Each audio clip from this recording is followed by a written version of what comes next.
that have never been done before. We the people tell the government what to do. It doesn't tell us. We the people are the driver. The government is the car. And we decide where it should go and by what route to do. We the people are free. And I hope we have once again reminded people that man is not free unless government is limited.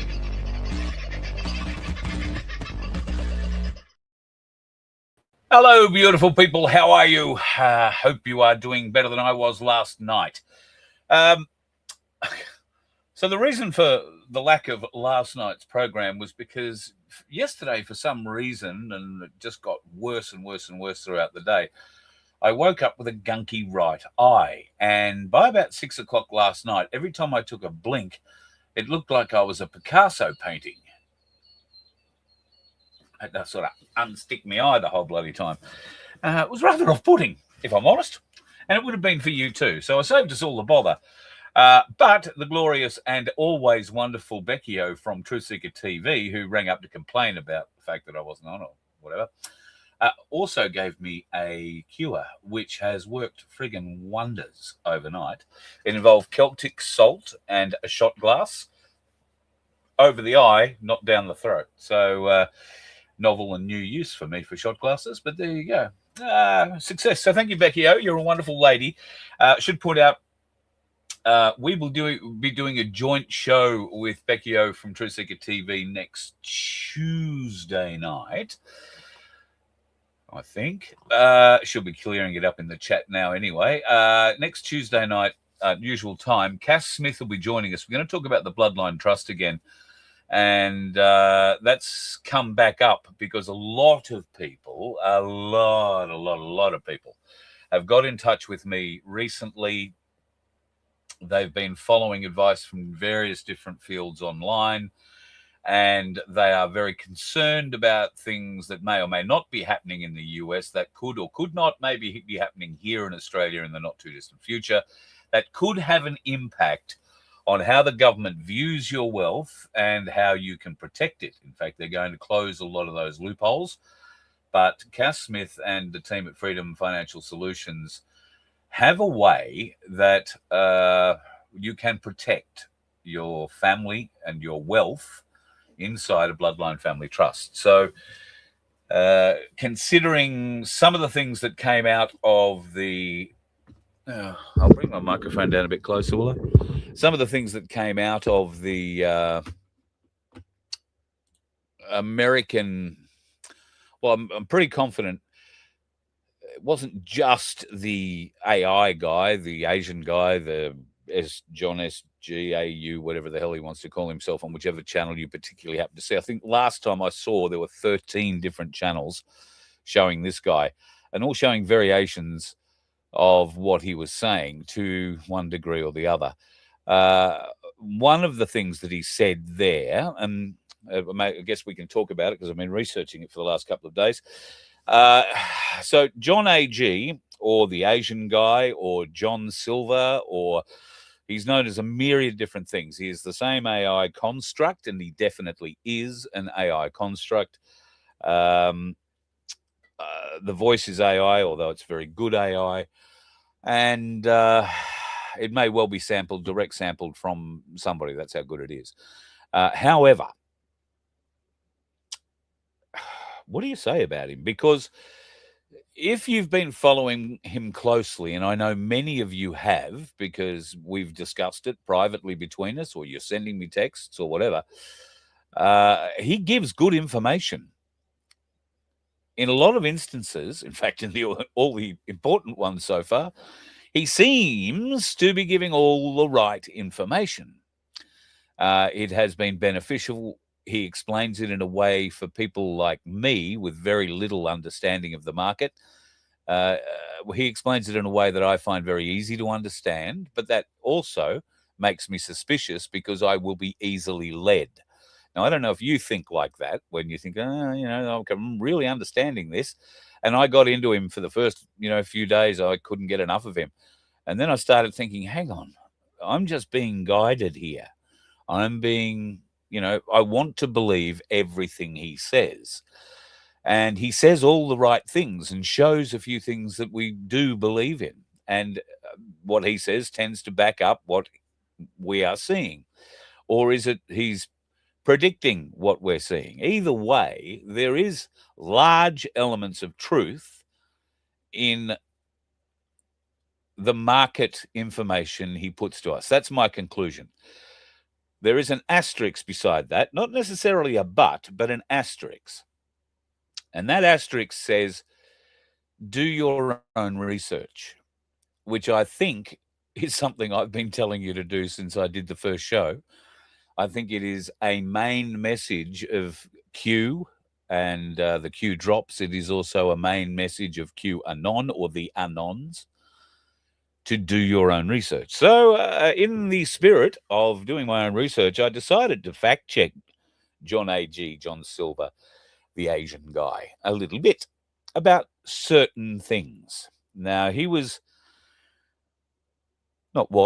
apt to use, he is apt to use, pardon me, documents he claims to have or have seen or have a very good source with direct access to. However, these documents are never directly named. These documents are never directly shown. These documents are completely unavailable if you go searching for them anywhere. At least the ones I've gone looking for are completely unavailable.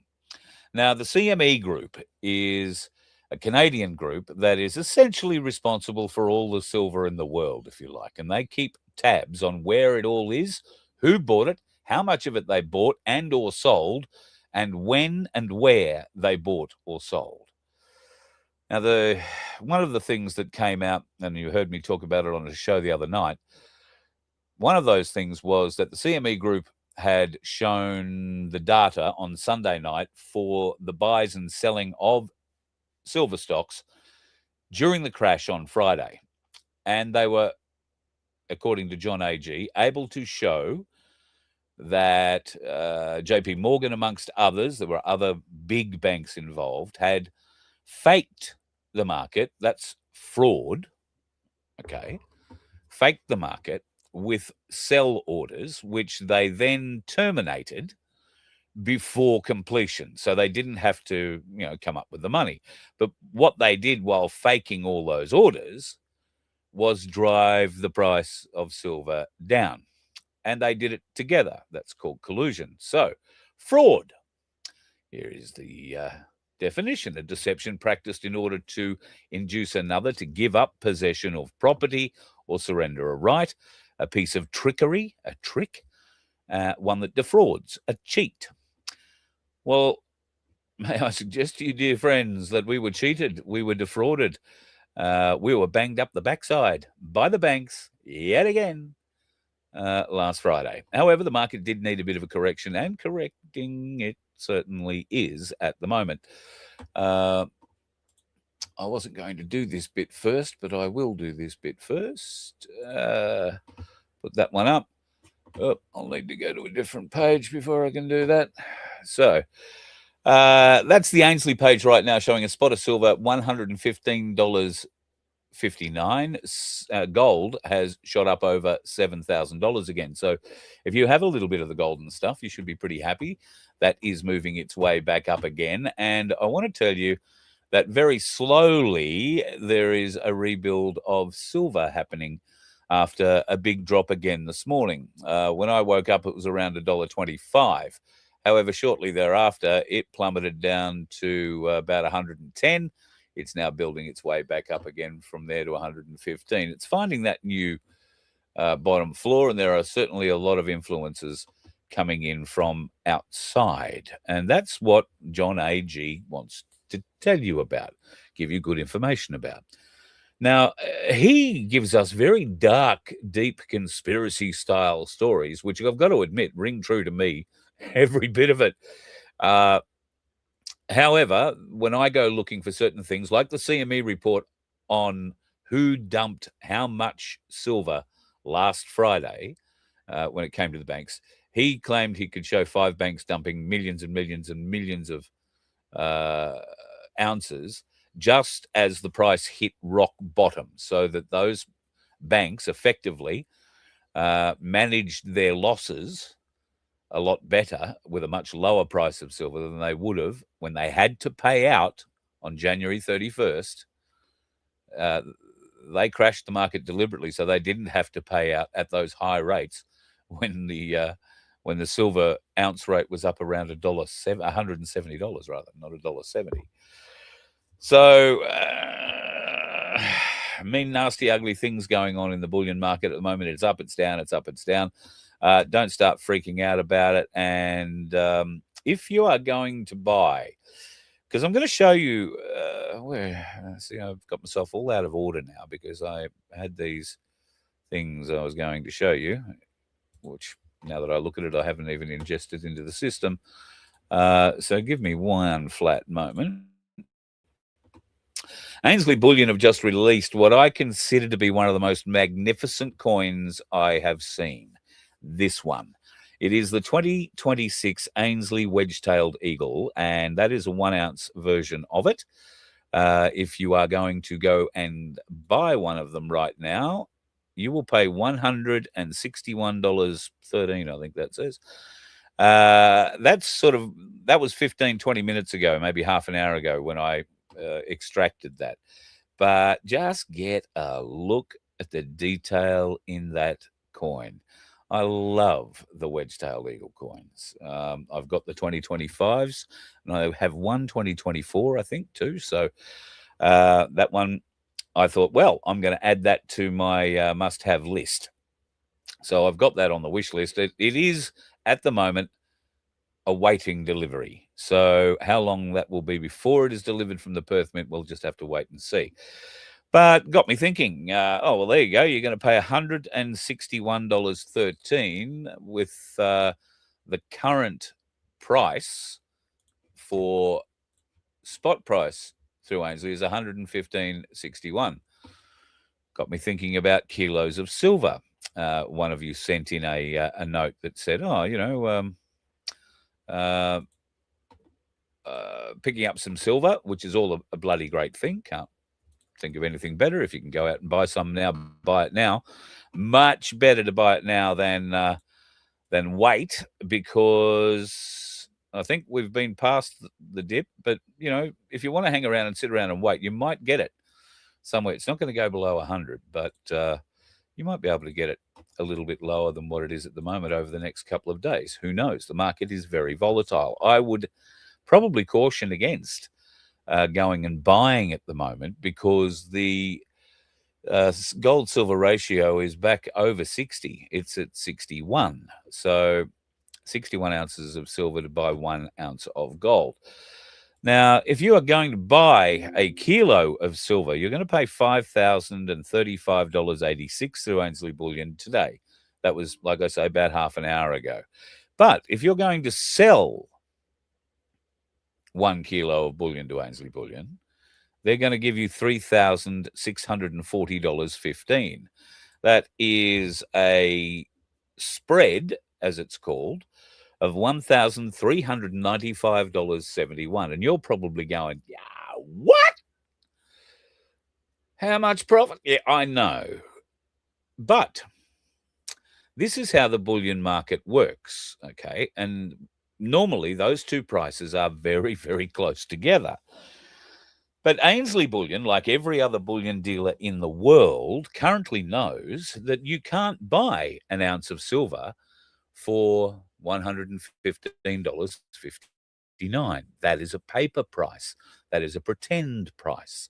That is something that the COMEX market has generated in the vain hope that they can sell off some sort of silver orders that are going to miraculously drag them all out of trouble, or that somehow, miraculously, a silver mine is going to open up somewhere overnight and be able to flood the market with hundreds of millions of ounces of silver. And that's not going to happen either. So if you ever needed greater proof, any bullion dealer will just go and look at the spread. The spread is the difference between the paper price and the real price of the physical metal. And the real price of the physical metal has been staying around that $150, $160 sort of dollar mark, while all of this kerfuffle's going on around the paper price in the last couple of days. So, I mean, I don't give financial advice, but I'm going to, should I be able to afford it, I'm going to go and buy one of those wedge-tailed coins. They're not the cheapest way to buy silver. They're probably one of the more expensive ways to buy silver if you're new to this and you don't really care about having a flash-looking coin with a couple of eagles on it. Then you can just go and buy an ounce of silver with nothing on it. And that's the cheapest way to go and do it. And you can do that with Ainsley Bullion if they have any of it available at the moment. And if they don't, there will be some coming. Have no fear. So, yes, in the silver market at the moment, lots of interesting things going on. You might be making a little bit of it, and you might want to buy yourself a T-shirt. We have a new design. Vince has done absolutely amazing things, can I tell you? He has put together our new website, which if you go to merch.vofhq.com, you'll see it there, and then just click on the shop. I'm going to take you through this. Now, you'll see here we've got our hoodies and we've got our Land of the Fee shirts, which are all going to get redone. But now you can see we have the Voice of Freedom cup or mug. We also have the shirts. Now, I'm going to click on the shirt and show you what you can do. You can zoom in on it, have a bit of a look around and see if you like that. Now, we can choose an option. Now, I'm going to choose gold because I happen to know that it's... it just looks so good with that on it. Don't you reckon? I reckon that just looks awesome. So that's how easy it is. Click on there, and what do the sleeves look like? So we go back here, and that has the FBN logo on one sleeve. And I really like that logo. Vince needs to be congratulated. He came up with the ideas and fine-tweaked all of those. He's done an absolutely brilliant job. And then on t'other sleeve, you will get my bonds, or the little cartoon me at any rate. And yeah, there's that. And then on the front, let's get to the front. What will it have on the front? Will it have that? No. Yes. No. You burn it. We'll wear it. And it'll have on the back a Voice of Freedom one. So there you go. Now, as you can see, price guide there, $45. I, just to test the website today, went through and bought a yellow one like that, or the gold, and I bought an orange one because I quite like the orange. It looks quite nice, if I say so myself. And if you go down and check out what it looks like with the burn, I think it works pretty well with the you burn it, we'll wear it too. So going to take about 3 weeks to get delivery, and I was overcharged for postage. It seems when our intrepid maestro of the internet, Vincenzo, was setting up all of this, he set up a flat rate postage system of $17, and it turns out I've paid $11 too much. So you will pay $11 less in postage than I did because he's rectified that problem now. So if you want one of those, or you would like the coffee cup, which I can probably get back and show you, although I'm sure you've seen coffee cups before. And all you got to do is just click on it. You can select an option. There are, now, if you don't know ounces from liters or milliliters, I can tell you that 20 ounces is about 600 mils. So think of it as a Coke bottle. That'd be a large one. 15 ounces is slightly less than that at about 400 and something mils. And 11 is a little over 300 mils in your coffee every morning. The cup doesn't really change much by way of color or design, but that's what's on it. We will have an FBN one up as well at some stage. Probably tomorrow. Vince had a meeting he's got to be at tonight for my place. So I'm not even sharing. Hard for you to see that while I'm looking at it all. So there's the cups and the thing on it. 11 ounce or 15, you don't see any change in the cup size, or 20 ounce. If you like your coffee strong and big in the morning, go for 20 ounce. Why the hell wouldn't you? And you can do it all at merch.vofhq.com. Thank you very much to Vince, who has put in so much work in the last couple of days. We are looking at a variety of other products. In fact, there are so many things that we can put our name and face to that we've been throwing up. Oh, we could do this, we could do this, we could do this. And yes, we could, but we don't want to paralyze you with decisions. I've been working on one particularly today. These are for yoga pants. Now, I think we're going to knock this one on the head because the trolls are going to start doing fart jokes about the voice of freedom. But I could always put the cartoon head on there, but then I thought, who'd want to sit on my head all day? So we might keep yoga pants out of it, at least at this juncture. All right, let's get into tonight's show and what it's really all about. It's pretty easy to tell, folks, very easy to tell, I would have thought, that two-party preferred voting in this country is gone. The Liberal Party, the National Party have, at this stage at least, gone their separate ways. Susan Ley has come out with some noises about opening the door to reunification of the coalition. But the three senators that crossed the floor or upset everybody in the Senate, the joint party room, would not be reinstated. They'd have to sit on the backbench for 6 months, a bit of purgatory, because Susan Ley feels, you must respect my authority. Even though it appears that she's the one who broke the joint party room rules in the way it comes about negotiating how everybody's going to vote. She's the one who didn't have that meeting. She's the one who didn't allow it to be discussed. And look, I'm not making excuses. The Labor Party didn't front up the new legislation, I don't think, until 7 o'clock in the morning. And there was 500 pages of it. Do you really think any one of those people that we've elected to represent us in that place would have read that before they had to go into the Senate? That might have been a good excuse for Jacinta Napier Price to use. Oh, I was outside reading the legislation. That's why I wasn't inside voting on it. Would have been better than, I missed the vote. But anyway, bit disappointing. There are so many disappointing things about our current crop of politicians. And we've whined about it. We've moaned about it. We've tried getting ourselves elected with it. Well, some of us have. And nothing seems to have worked.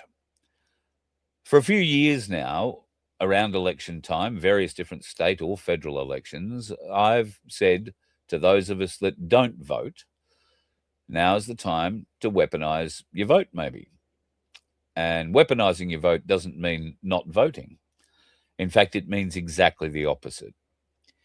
If you're one of those people who, like me, for many years chose none of the above and would be prepared to wear the fine if I paid it for not voting, because I don't see a way forward. And people say, oh, well, then what are you going to do? What do you complain? Well, I don't complain about them. I'm only doing this show now because I do vote. And that's why I feel I can have a say. But for many, many years, I didn't care enough. And I think that's a sign of not just my own personal apathy, but a lot of Australians' apathy from my particular era. We didn't care. We were brought up to vote the way our parents voted, whether it was, Labor, Liberal, Country Party, whatever the hell, and you either were Ford or Holden, nothing else. That's how we grew up. So I never got the idea of liking to be forced to vote. That's always gone bad with me, and I know it has with many others. I know Darren Bergwerf and I have together both spoken about not voting and the whys and wherefores of it. I and Vince have spoken about the reasons to vote and the whys and wherefores of it. I can see both sides. However, at this juncture, I think the knowledge that we have about the last federal election is enlightening and extremely encouraging. There were over 3.2 million Australians who did not bother voting, decided to, metaphorically tick the none of the above box, and didn't even bother turning up for the sausage.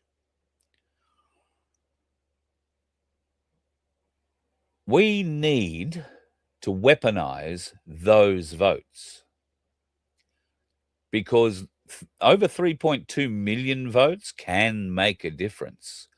They can make a phenomenal difference, particularly if they are targeted and exploited correctly.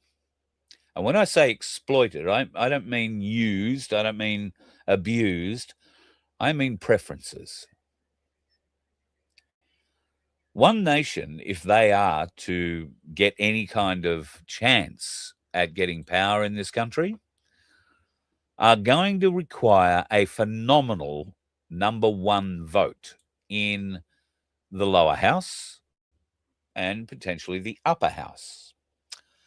A number of senators are up for re-election this time round. Pauline Hanson is one of them, I think she's listed. We would see Gerard Rennick running again to get back in under the Queensland Senate ticket. But every other senator, and I think there are another 4 or 5 of them at least, for Queensland, are Labor, National, or Liberal.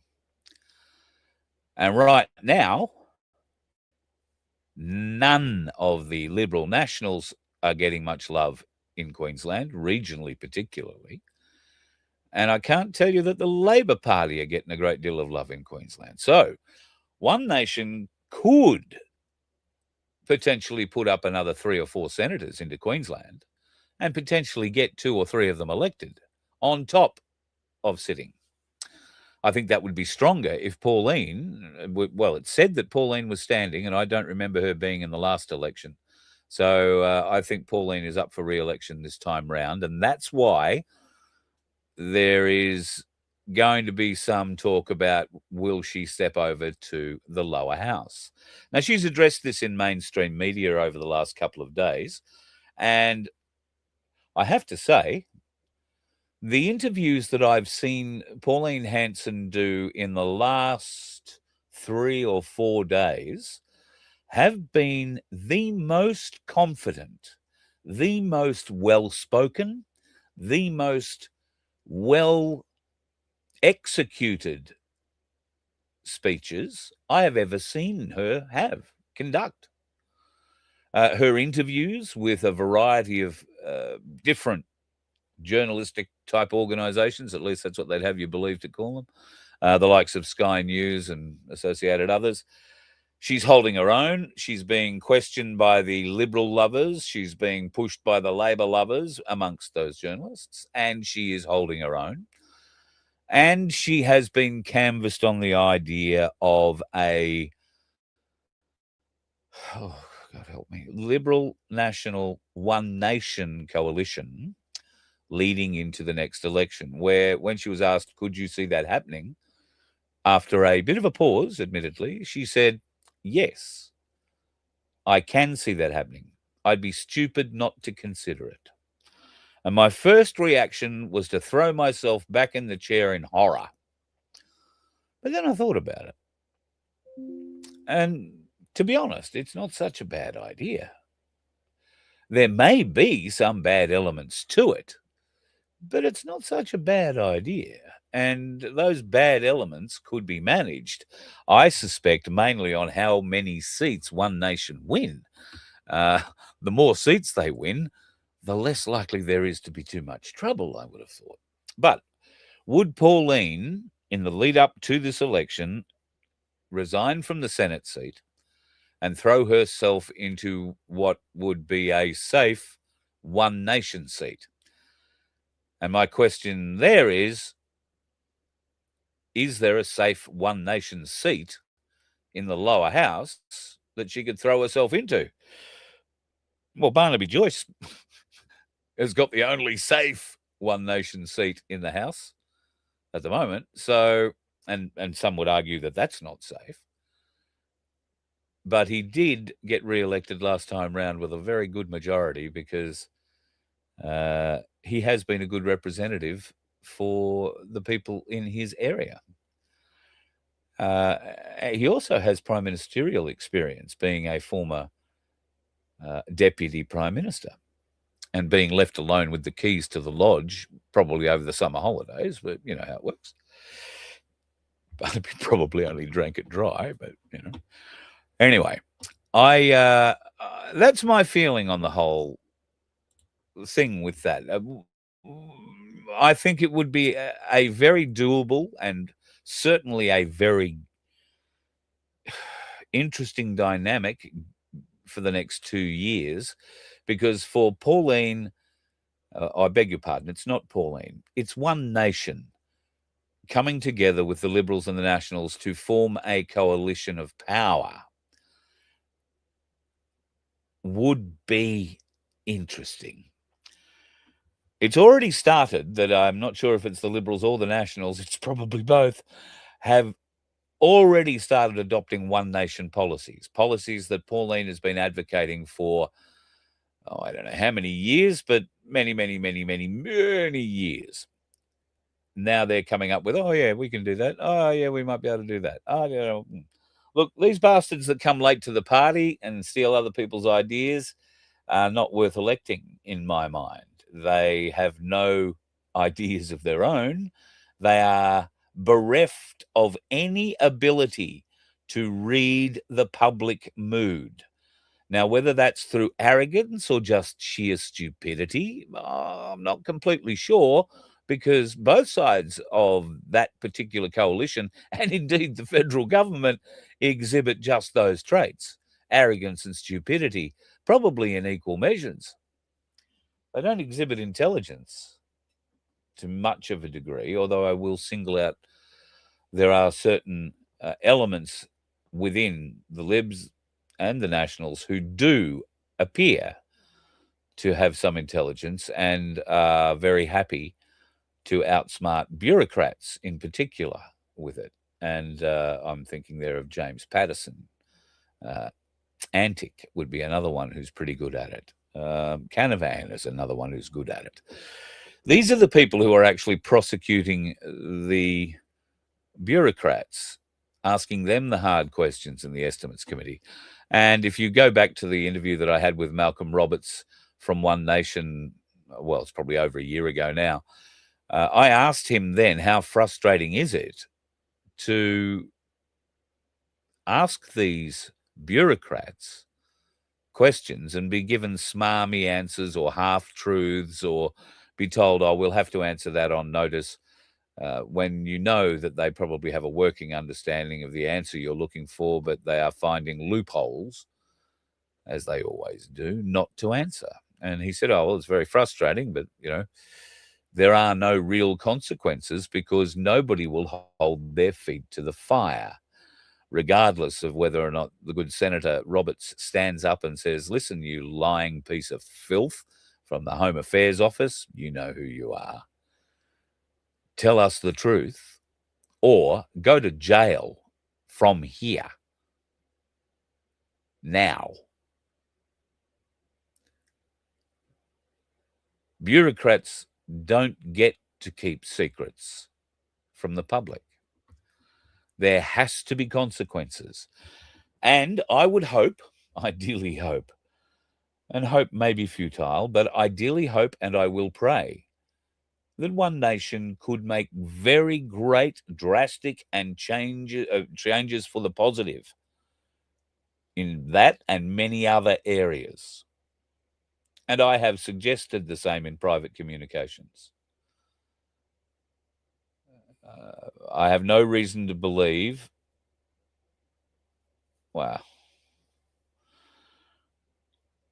I've no reason to believe that they have anything other than the best thing in mind for the people of this country right now. I have no doubt that the policies that Pauline has been putting up, and here is one that I'll read to you now. Now, I grabbed this today. I don't know if this came out today or not, but Pauline Hanson declares that Australia will withdraw from the United Nations immediately. Yip, yay. Wiping out all of the billions of dollars contributed to the global bureaucracy. Big tick from me. She calls the UN a gigantic corruption machine, selling out Australian sovereignty to China and dark billionaires. She's now got Corey Bernardi telling her exactly how the UN works because he spent 3 months in the slime pit. I don't think he took a glass of free champagne the whole time he was there, but he took note of everything else. Real handy set of eyes that Malcolm Turnbull thought he was smart in getting him out of Australia, out of the Australian Parliament, where he was causing Turnbull all sorts of problems. Well, let's send him to the UN, get him pissed for 3 months. He'll be fine. We'll get some dirt on him, is pretty much what I thought Turnbull was working for there. But no, Corey Bernardi, pretty upright sort of a human being by the sound of things. Anyway, corruption machine selling out Australian sovereignty to China and the dark billionaires. Her plan? Completely cut foreign aid assistance. Yip, yeah. Ban all UN activities on Australian territory. Oh, yeah. Dissolve the old Foreign Office, absolutely, and replace it with a national sovereignty force. I'm urged and wanting to say yip yah there too, but I'd also want to see some details on the national sovereignty force. All savings, tens of billions of dollars annually, will go into cutting corporate taxes to 15%, building a robust northern border wall, which I see as in inverted commas, against illegal immigration, and providing a direct $5,000 annual grant to each rural household. Okay, now define rural household. I grew up in a town of 400 not even people that was only there for the surrounding wheat farms to be able to get their bread and milk from, and for the local train to stop off occasionally and pick up a couple of silos full of wheat. Is that rural enough? Does that mean all the families in the town get the money, or are we talking about primary producers here, the people that are making the food for this nation? And if that's the case, I'm not against giving the farmers $5,000 because, let's face it, they'd probably use that in a day in diesel ploughing a bloody field. Or they would certainly use that much in diesel preparing, planting, and then reaping the field, I suspect. But anyway, an annual grant of $5,000, an annual, that's repeatable. So over the term of her 4 years, you would get $20,000. In just 72 hours after that announcement, I bet they increased by 28%, the highest in history, causing panic among Labor and Liberal Party, who held emergency meetings, yada, yada, yada, yada, yada. Well, she's giving a bit of wealth back to the people, but what are those sly city folk going to want? Because the skeptics will say she's bribing the rural people with a $5,000 annual gift, while not giving anything to the inner city leftards who have been sucking their thumbs and painting their hair blue and wondering what part of their body they should pierce next. Before going out and having a great night as they, them, who, what, where only can, then I don't know how that's going to work, because they're going to need to attract large swathes of capital city voters. Now, there are two problems with that. You've got all the blue-haired, nose-pierced freaks who don't know whether they're boys, girls, they, them, singular, plural, puppy or pony. Yeah, I was having a furry reference. I'm sorry. You've got them to deal with. But then, of course, you've also got all of the new Australians that have been allowed into this country by Labor, who have been propagandized from the moment they showed interest in coming to this country. And when I say propagandized, they've been fed nothing but Labor propaganda. that Labor are the good guys, that Labor are the ones who got them to Australia, and certainly that's the case. However, if all of those new Australians who are finding it difficult at the moment because of the scrutiny they are under from, what do we call ourselves? Australians, natural born Australians, I don't know. But I was speaking to some Indian friends recently who feel every time they're in a shop, they're scrutinized by Aussies who look at them like they've just come off the plane. And in my friends' cases, they've lived here pretty much all their lives, and they're in their 50s now. So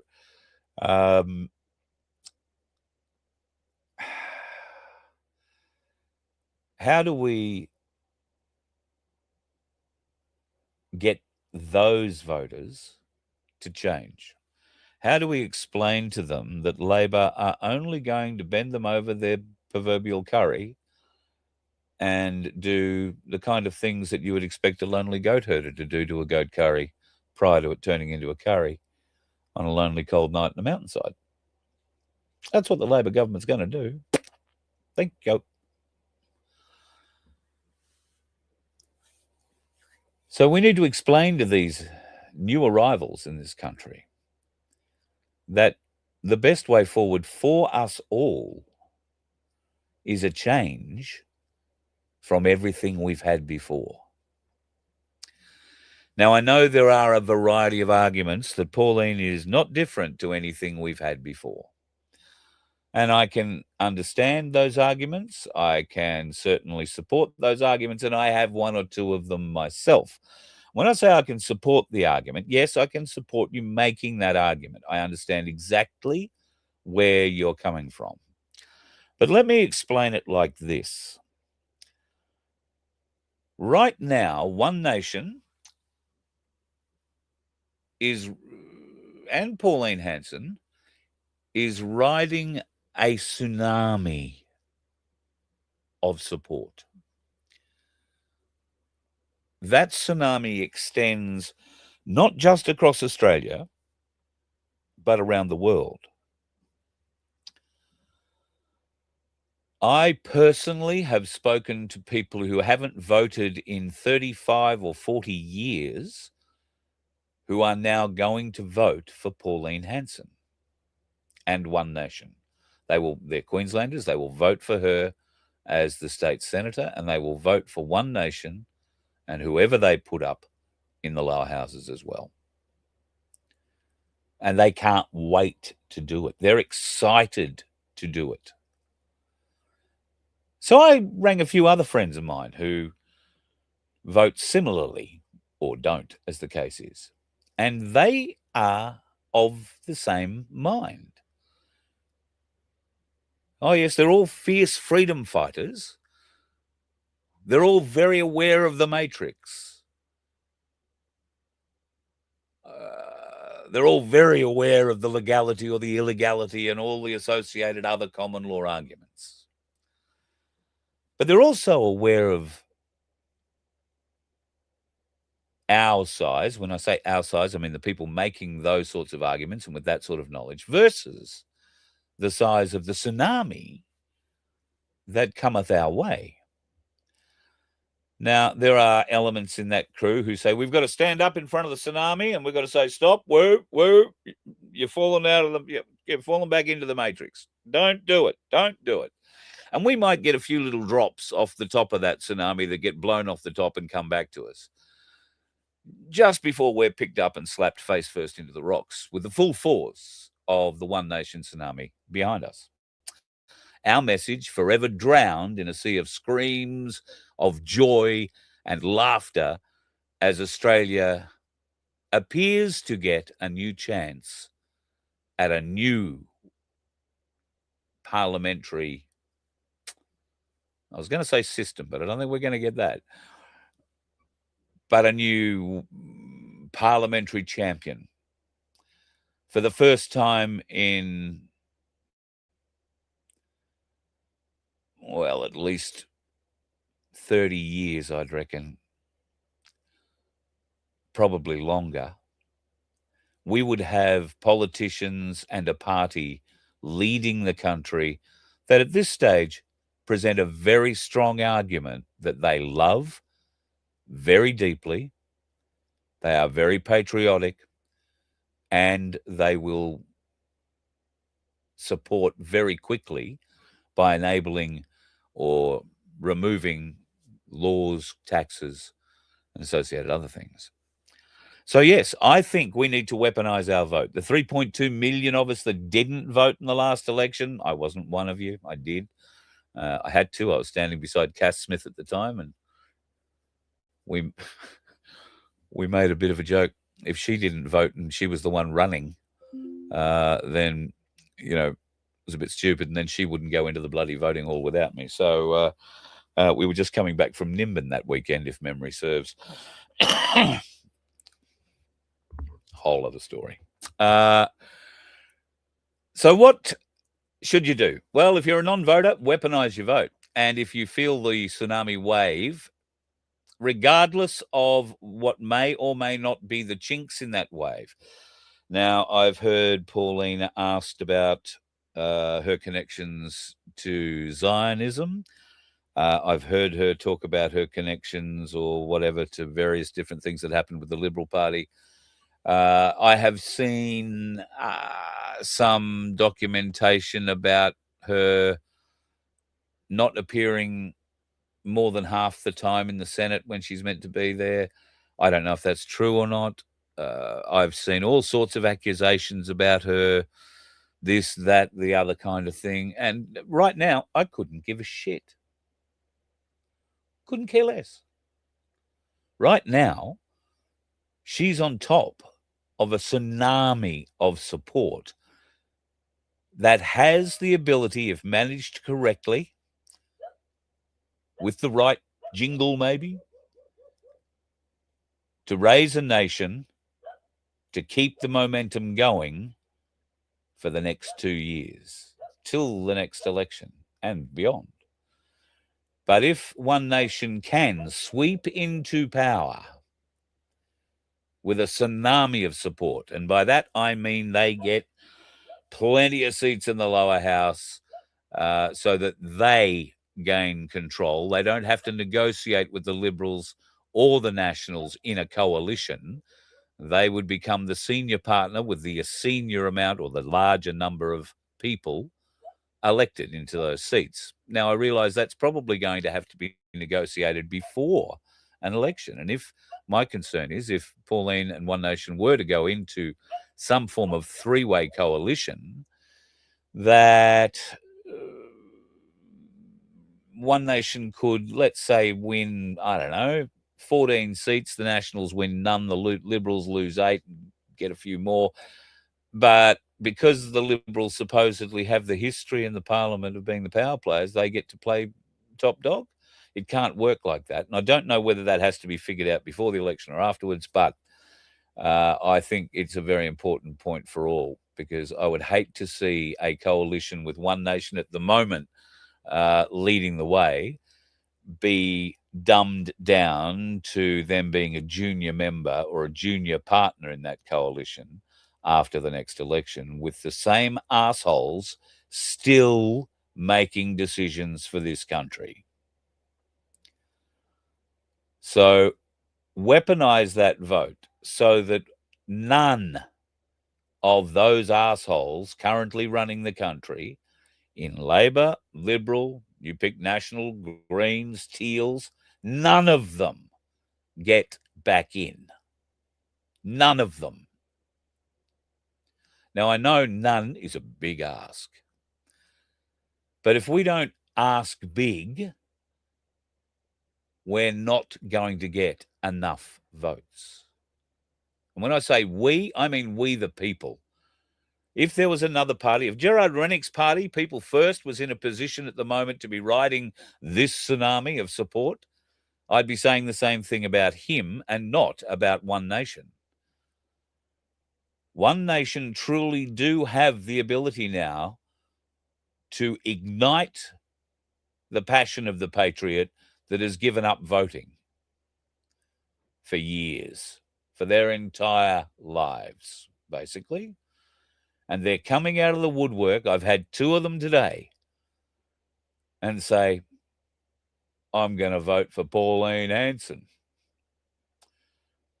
I'm going to vote for One Nation in the lower house.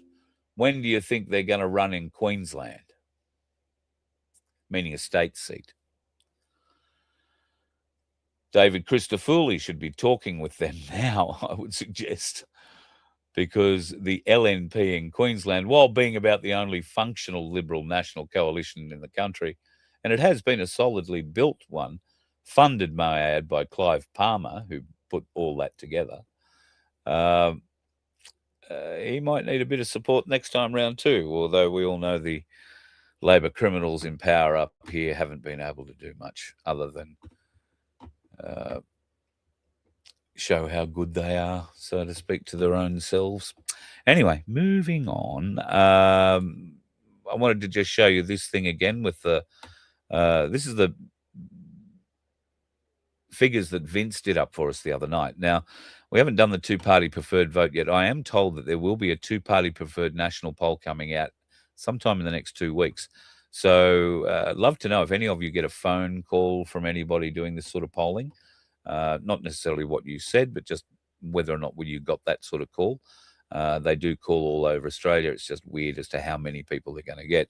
Now, taking away the 2-party preferred vote there of 56-44, you can have a look at the primary vote. Now, this is a few days old, and I believe this has only got stronger, but One Nation has come in well above the coalition, and that seems to be only getting stronger. Labor has dropped, I've heard, down to 32 points, and they are coming further and further back. Albanese is proving to be pretty much unelectable when it comes to the next election as Prime Minister, but will that be enough to see him resign? And when will he do that? Well, he needs to give his successor enough time before the next election to establish themselves. So if Albanese is going to quit, it'll be in between now and the end of, now in the middle of next year, I will say, by which time you can look at some of the figures here from the Gen Xers, the baby boomers, and that millennials particularly. Now, if that orange millennial vote grows, that's going to be a very strong number 1 vote for One Nation around the countryside. The Gen Z group are notoriously the group that do not vote. Too lazy to vote, don't feel it matters, doesn't matter, you don't listen to my opinion anyway, you know, all those reasons. And going back to why I didn't vote because I saw nothing to vote for. And I was arrogant, young, couldn't have cared less. I was too busy off doing fun things to be bothered about politics. It's only as we get a little older and a little wiser, I guess. And even then, while I got a little older and a little wiser, it didn't encourage me to vote anymore. However, we do these things from time to time. And right now, I'm telling you that I'm going to vote in the next election. Because let's give this tsunami of support for One Nation every chance to make the differences that we, the people, require our politicians to make on our behalf. We have established that the Liberal Party, the National Party, the Greens, Labor, the Teals are not ever going to work for us. You can understand that because they back away, they shy away from anything like supporting or coming out and doing the things that One Nation says it's going to do. Now, the Liberal Party and the National Party are coming slowly out, adopting One Nation policies and trying to name them their own with a little tweak here or a little tweak there. It's all just bullshit. They should be coming together, throwing it all on the table and saying, how are we going to save this country? Not how are we going to save our asses? Not how are we going to save our seats? Not how are we going to save our ongoing, whatever it is, triple times funded, publicly funded superannuation, which I still believe in great part should be reviewed,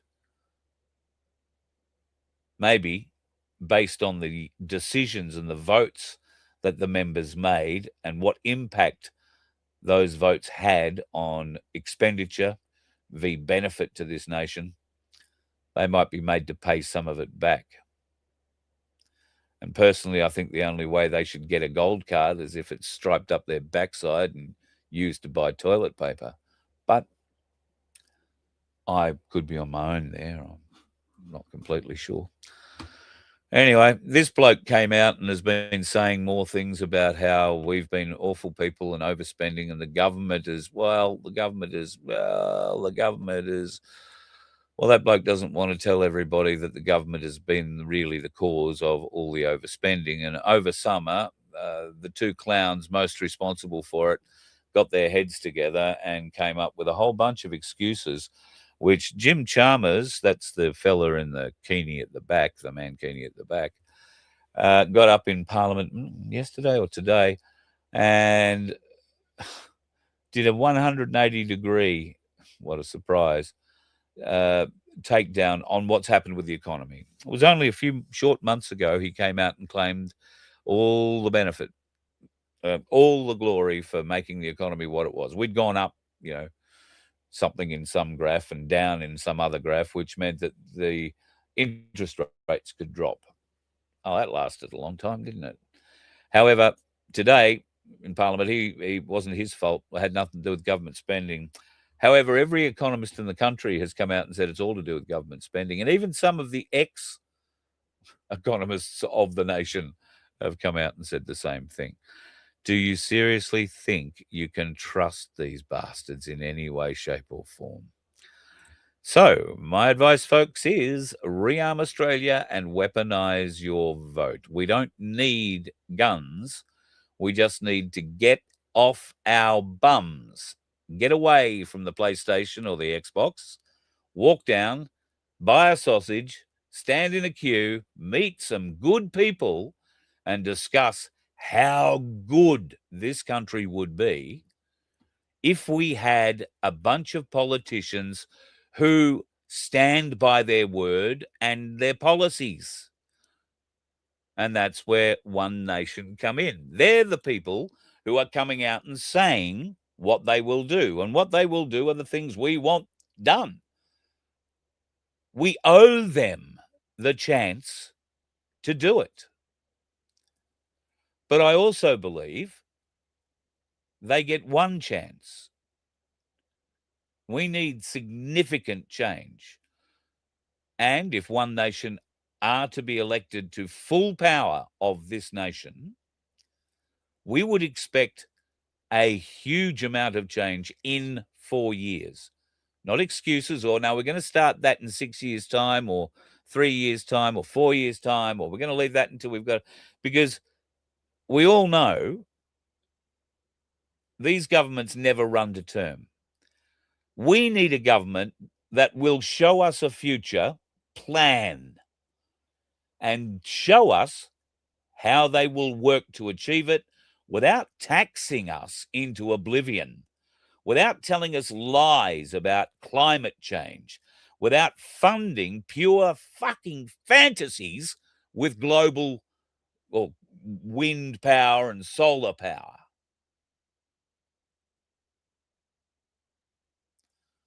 Now, One Nation is saying all those right things. They're going to fight tooth and nail. And they will fight for the people in the country. They will fight for the people in the city. The people in the city, well, most of them don't know where milk comes from, let's be honest. Or bread. Or the wheat that's needed to make the bread. Oh, there's wheat and bread? Who knew? One Nation, no. And I really believe this tsunami of support they've got can peter out between now and the next federal election. All it takes is a stupid comment, a bad headline, a misspoke sentence, and the media are going to jump all over them. They're going to attack them. They're going to be looking at, and this is why the One Nation crew, I'm sure, will be vetting everybody who wants to stand, and there are thousands of people, I believe, who want to stand in their local electorates for One Nation. Now, amongst those thousands of people, there are going to be some usurpers in the rank. there are going to be some that are planted by others. There are going to be some who come in to gain information with no real desire to be elected, but just a sticky beak. And I fear One Nation has a hell of a job ahead of it, selecting its candidates for those that it will endorse into what I hope will be every seat in Australia, state and federal, as elections over the next few years go forward. They are certainly looking at doing that in South Australia, and I'm sure they're looking at doing it in Victoria, where in Victoria it has now been absolutely guaranteed that the man responsible for most of Victoria's PMT, I was going to say, but that's not right. Victoria's PTSD. I'm getting my tensions mixed up. He's not suffering a lot of tension at the moment. In fact, he's dribbling a lot from all accounts. I find it hard to be nice, but I find it hard to be nice. So anyway, Dan apparently is unnamed in an unnamed care facility after suffering a very bad stroke. He has mobility and speech issues, meaning he can't run and he can't talk. That's handy, so he won't be running to the court he's meant to be at in Melbourne on February the 11th in the Bike Boy case to explain exactly what the hell happened that night when his supposed wife was driving the car and it got T-boned by a 15-year-old on a bike, when the car looks like it head-oned a bike. The kid had damage equivalent to that sort of an injury. But of course, Dan Andrews, being who he was at the time, was able to make a few phone calls, and certain police did certain things to make it all go away. A bit like the young boy's spleen and a few other rather important internal bits that had to be cut out and turfed because they got smashed to bits in the accident that Dan Andrews' wife apparently was not responsible for while she was driving. Somebody has to be made responsible for this. Dan Andrews isn't going to be able to appear, and in all likelihood, the court is going to make a determination that should he ever be able to appear, they'll hear it then. The family of this 15-year-old are being very gracious in what they're saying, in that they are not saying anything bad about Dan Andrews or his inability to turn up for court or to face any kind of judgment for what he did. I asked the question again, was Dan Andrews' wife charged with anything through all of this? And if so, will she be turning up on the 11th? One can only hope so. All right, going to love you and leave you tonight. We've run over time, but here is a call I saw put up somewhere today. Do not organise to be anywhere else. Let's go, Australia. It's time to go to Canberra. 23rd of March to the 4th of April. Beg your pardon, the 1st of April. That would be April Fool's Day. I also want to say that wasn't the 23rd of March the same date Hoodie told us all to come back after the Million Man March in Canberra a few years ago. Anyway, I haven't checked to see whether or not the politicians are actually sitting on those dates, but why? I say again, why? Please reach out, carl@vofhq.com. Tell me why we're going back. The politicians are there at that time. Do you know where the politicians are at that time? They're behind about 47 layers of security at Parliament House. You might get lucky and catch one of them out. Although if there's 1 million people in Canberra for that week, we'll all be fighting for a toilet. So I don't think the politicians are going to come to the pubs or the clubs or anywhere else, lest they need to go to the little boys' room or girls' room and get caught with some cooker who wants to have a word. But there might be more of a plan than just going to Canberra. And if there is, please let me know. Because at the moment, I can see absolutely no reason for it. None. I could be wrong. What are you going to achieve? Would you be going to support a political party? Would you be going to show One Nation support? Would you be going to wave an Aboriginal flag? Would you burn an Australian flag? What? Why are we going? Let us know. More than keen to find out. You never know. I might get myself a pair of pants to wear and start a good fart joke. I'm going to love you and leave you, folks. I've kept you going for a little while longer tonight. I do apologise. Have yourself a bloody good evening. And once again, I'm sorry about last night. I seriously did look like a Picasso painting. The bloody eye, every time I blinked, it like lag. Very nice. Very not nice. But we seem to be over it. It's all gone well. Very quick look to wrap things up at what the live silver price says at the moment. 112.56. So it's just pushing slowly. Just hang on to it, folks, and be aware of the buying at the moment and that spread that I was talking about. So the spread exists on 1 ounces all the way through to 1 kilos. 1 kilo being probably the cheapest example of it, if I'm honest. You can go and have a look yourself, but at the moment, whatever it was, $115, the spot price, but the cheapest you'll be able to get a coin of, I think, is about $160. And that would be a skippy. So that is the spread. That is the physical price. So don't go selling your silver. That's the message. You won't get anything but the spot for it or less than spot for it. And we all know that that spot price has been instigated by greater dickheads than you and I see on the roads every day. Be safe. See you tomorrow night. You let one ant stand up to us, then they all might stand up. Those puny little ants outnumber us 100 to 1. And if they ever figure that out, there goes our way of life. It's not about food. It's about keeping those ants in line. That's why we're going back. Does anybody else want to stay? Let's ride!